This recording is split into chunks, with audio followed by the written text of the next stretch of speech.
Building a city is not easy, and building a capital city, arguably the most important city in the entire country, is a completely different beast altogether.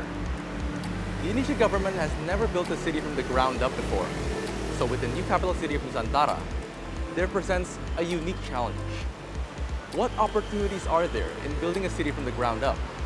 What are the challenges? And can Nusantara learn from Jakarta's mistakes? Let's find out.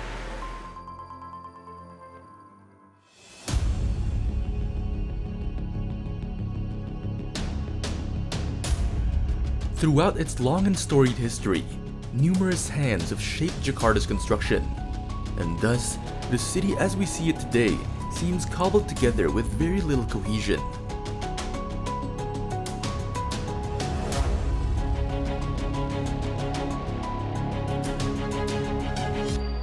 But now,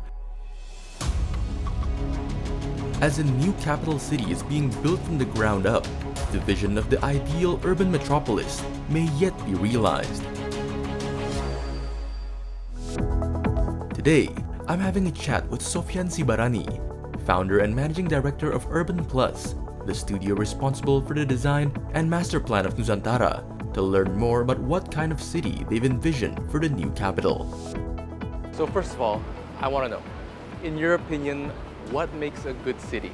City is a complex thing, yeah, but it all boils down to the people.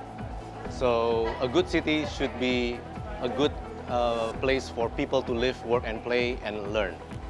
So a lot of times people are not really at the center of the planning of the city. We tend to be distracted into the system that is more complex and issues that we have to deal with.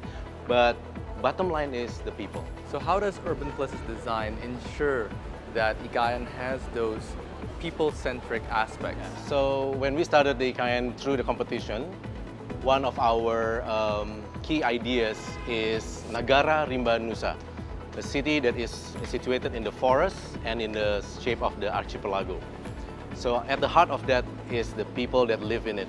So we really need to take account what the people need, what's also the environment can help to make that city as a whole, because the city is based on the very green concept, sustainability, forest related, and also need to be smart.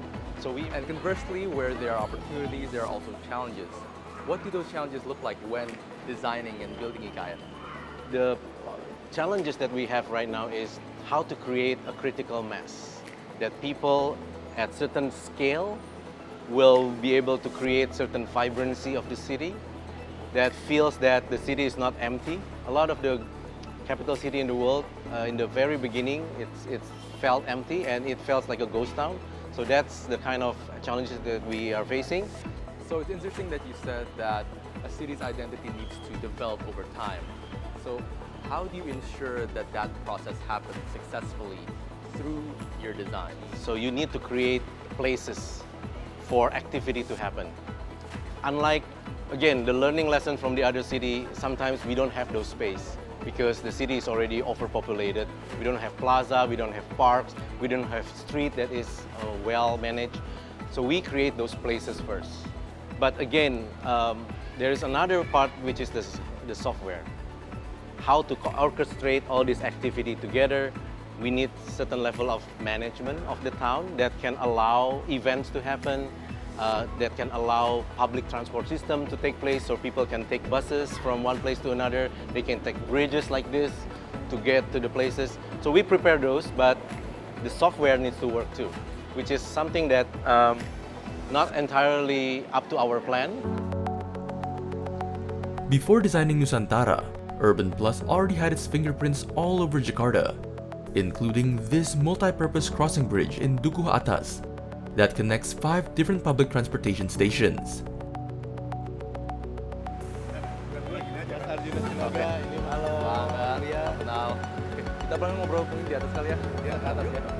So it's clear that connectivity is a key guiding philosophy for Urban Plus. But what other aspects of Urban Plus's design will be reflected in Nusantara? I met up with the studio's director of urban design, Arjuna Sinaga, to learn more. So Urban Plus's projects can be seen all across Jakarta. like for example, the integrated bridge here in Duku Atas. What would you say will be the design philosophies or aspects of design that we can see reflected in IKN that we can also see in the projects here in Jakarta? Right.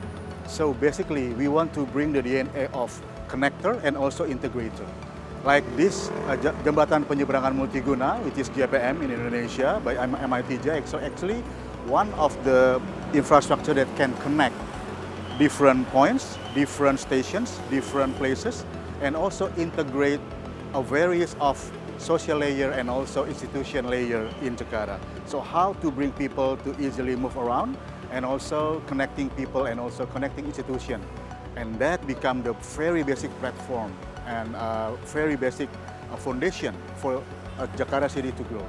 I think that's the DNA that we want to bring to Indonesia.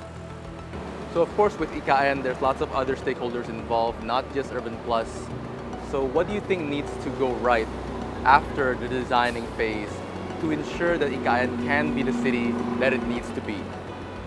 Okay, so if we talk about the continuous development, two keywords is about the collective effort.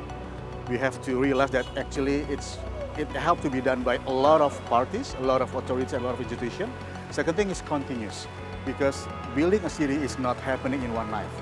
You know, as like the terms that Rome doesn't build in one night, but that IKN also have to be built, have to grow, and also in a continuous effort with a lot of parties, a lot of institutions, a lot of people.